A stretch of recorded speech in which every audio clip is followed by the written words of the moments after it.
Oh les pseudo-chiites, pourquoi vous mentez à propos des 12 imams, hein? Pourquoi dites-vous que le Coran n'est pas falsifié? Vous n'avez pas peur d'Allah, hein? C'est pas en trichant et en mentant qu'on va prêcher la vérité, hein. Lorsqu'on ment aux gens, ils se sauvent de nous lorsqu'ils découvrent la vérité.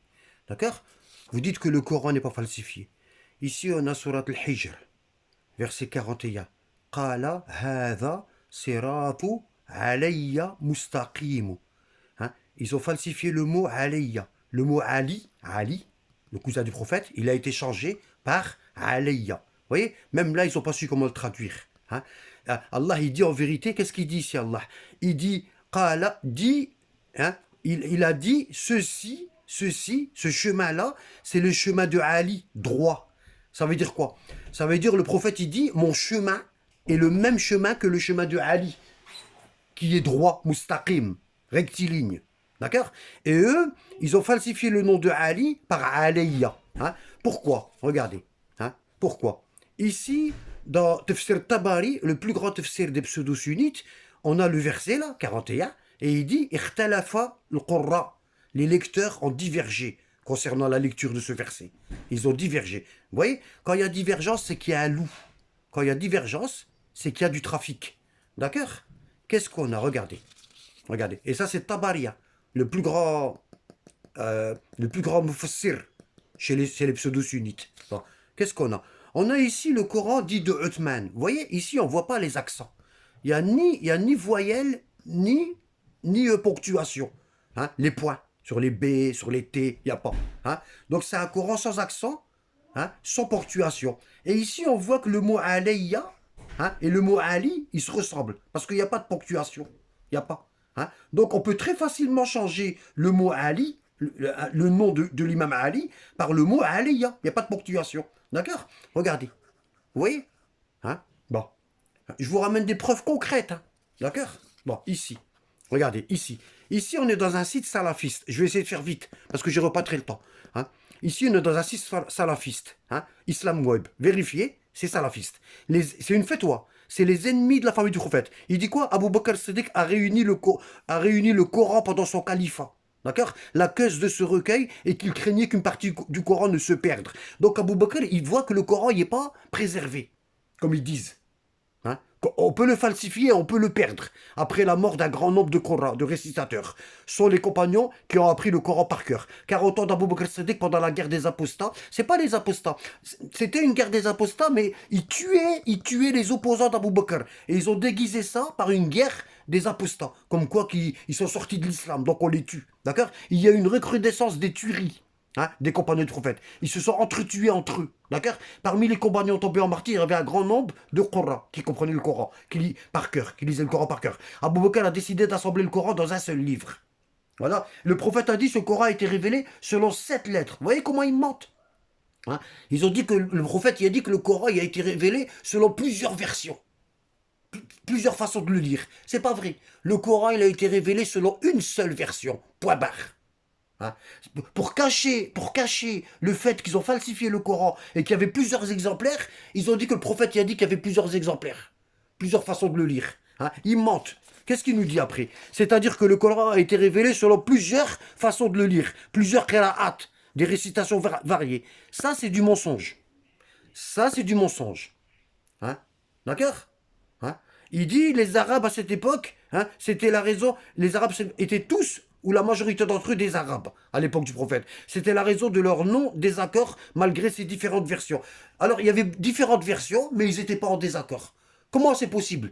Plusieurs versions et ils ne sont pas en désaccord. S'ils ne sont pas en désaccord, il n'y a qu'une seule version. C'est logique, hein. Après la conquête de l'Irak et du Cham, hein, les compagnons du prophète se sont dispersés dans différentes villes. Les habitants de chaque ville ont appris la récitation du Coran selon chaque compagnon. Chaque compagnon, il a pris dans une ville une façon de lire le Coran différente de l'autre, hein. Chaque ville avait sa propre récitation. Vous voyez, ici, il dit que les compagnons ils étaient d'accord sur la lecture, et ici, il dit le contraire. Ils prennent vraiment les gens pour des cons, hein. Toujours dans le site salafiste, hein, quand ils se rassemblaient pendant les expéditions de guerre, alors chaque groupe désapprouvait, hein. Il n'était pas d'accord de la lecture de l'autre groupe, hein, hein. Et il y avait des querelles entre eux. Et une grande discorde. Ils en arrivaient jusqu'à s'entretuer à cause de ça. Parce qu'ils lisaient pas pareil. Hein. Parmi ces incidents, le Bukhari rapporte que Hudayfa ibn al-Yaman, il est parti voir le calife Othman et il lui a dit, il a été effrayé par le désaccord dans la récitation du Coran. Et il a dit à Othman, ô émir des croyants, ressaisis cette nation avant que ses membres ne se contredisent sur le Coran, comme se sont contredits les juifs et les chrétiens.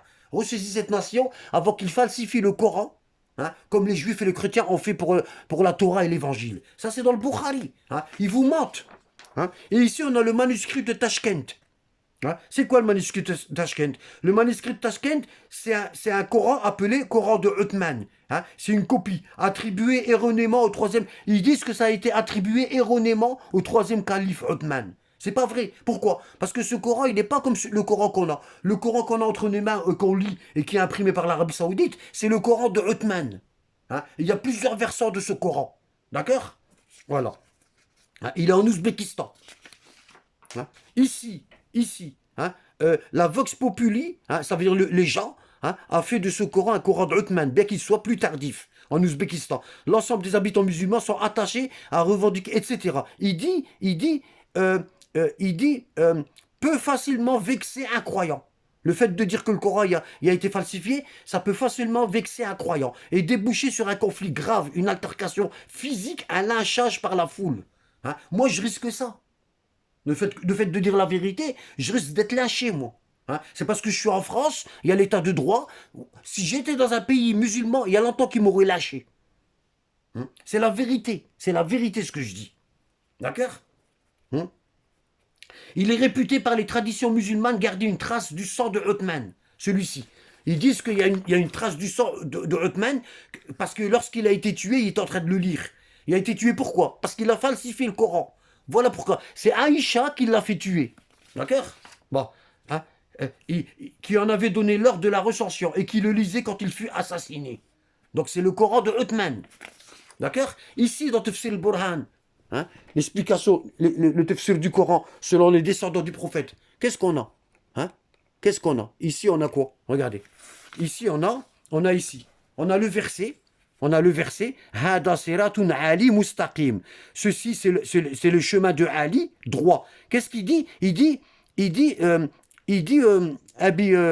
Abi Hamza, Abi Abdillah, l'imam Sadiq, qu'est-ce qu'il dit? Il dit, Sa'altu an qawlillah Azza wa Jal, j'ai demandé à l'imam Ja'far Sadiq concernant la parole d'Allah, Qala hada siratun alayya mustaqim, alayya, d'accord? Qala huwa wallahi Ali. Wallah, c'est Ali qui est désigné dans ce verset. Wallah, c'est Ali qui est désigné dans ce verset. Ici, c'est Ali. C'est pas vers moi qui mène. C'est Ali, l'imam Ali. D'accord? Ils l'ont falsifié. D'accord? Il l'a falsifié. Et ici, ya Rotayd, innaka ma tasmah ma yaqul. Hada siratun aliyyun mustaqim. Bon, je lis pas tout parce que le temps il passe là. Je suis déjà arrivé à 8 minutes. D'accord? Bon. Donc, les descendants du prophète, ils disent que le verset là, il désigne Ali. C'est son prénom qui est dessus. Revenez à la vérité, aux pseudo-chiites. L'islam ne se transmet pas avec des mensonges. D'accord? Et ici, qu'est-ce qu'on a? Ici, on a un hadith rapporté par Cheikh Sadouk. L'imam Ali a dit, c'est comme si j'étais avec des noms arabes. Je les ai réunis dans un endroit de la mosquée de Koufa afin qu'ils enseignent le Coran aux gens tel qu'il a été révélé, sans falsification. Le rapporteur dit alors à l'imam Ali, ne lisons-nous pas tel qu'il fut révélé?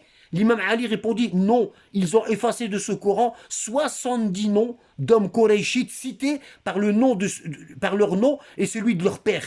Dans le Coran, il y avait 70 noms de compagnons hypocrites et ils ont été effacés. D'accord? Pour suivre leur démocratie à 2 balles, des compagnons, quand ils ont élu Abu Bakr. Ça a été effacé. Ils ont laissé que le nom d'Abu Lahab, le nom d'Abu Lahab, l'oncle du prophète, n'a pas été retiré que pour faire du mal au prophète, car il est son oncle. Ils ont laissé que le nom d'Abu Lahab. Ils ont effacé tous les autres noms. Tellement ils détestaient le prophète, tellement certains compagnons hypocrites, ils détestaient le prophète, ils ont retiré leur nom du Coran et ils ont laissé celui d'Abu Lahab, l'oncle du prophète. D'accord? Et ici, Cheikh Moufid, Cheikh Taïfa, qu'est-ce qu'il rapporte? Que l'imam Bakr a dit, lorsque le Mahdi va venir, il va dresser des tentes et il va enseigner le Coran tel qu'il a été révélé aux gens. Voilà.